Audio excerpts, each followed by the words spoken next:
আমাদের দেশে প্রতিনিয়তই পরিবেশের তাপমাত্রা বেড়েই চলেছে, ফলে হিটস্ট্রোকের আশঙ্কা দিন দিন বেড়ে চলেছে।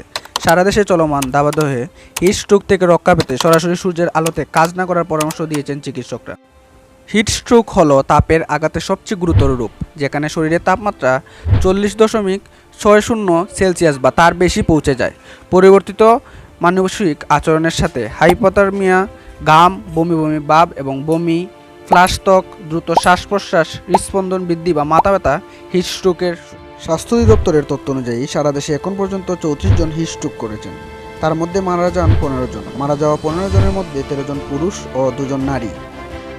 ডব্লিউএইচের মতে হিটস্ট্রোকের লক্ষণগুলো হলো তীব্র মাথা ব্যথা, প্রচণ্ড তৃষ্ণা, পানিশূন্যতা, ঘাম, দ্রুত হৃদস্পন্দন, হাইপারভেন্টিলেশন, বমি বমি ভাব, বিরক্তি, বিভ্রান্তি বা প্রলাপ বকা, কথা জড়িয়ে যাওয়া, পেশিতে ব্যথা ইত্যাদি।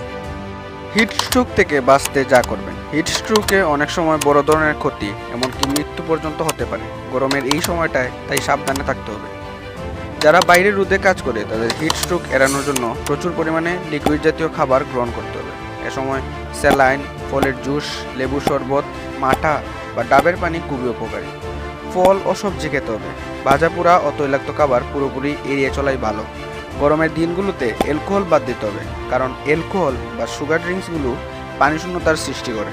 চা ও কফি পান থেকে বিরত থাকুন, কারণ এগুলো শরীরের তাপ বৃদ্ধি করে। ধূমপান থেকে বিরত থাকুন। হিটস্ট্রোকের প্রাথমিক চিকিৎসা। বিশেষজ্ঞ চিকিৎসকদের মতে হিটস্ট্রোকের পূর্ব লক্ষণগুলো দেখা দিলে দ্রুত ব্যবস্থা নিতে হবে। রোগীকে অপেক্ষাকৃত শীতল কোনো স্থানে নিয়ে যেতে হবে। ভেজা কাপড় দিয়ে শরীর মুছে দেওয়া প্রয়োজন। প্রচুর পানি বা খাওয়ার স্যালাইন পান করতে হবে। যথাসম্ভব শরীরের তাপমাত্রা কমিয়ে আনতে হবে। অবস্থার উন্নতি না হলে অবশ্যই দ্রুত হাসপাতালে নিতে হবে এবং উন্নত চিকিৎসার ব্যবস্থা করতে হবে।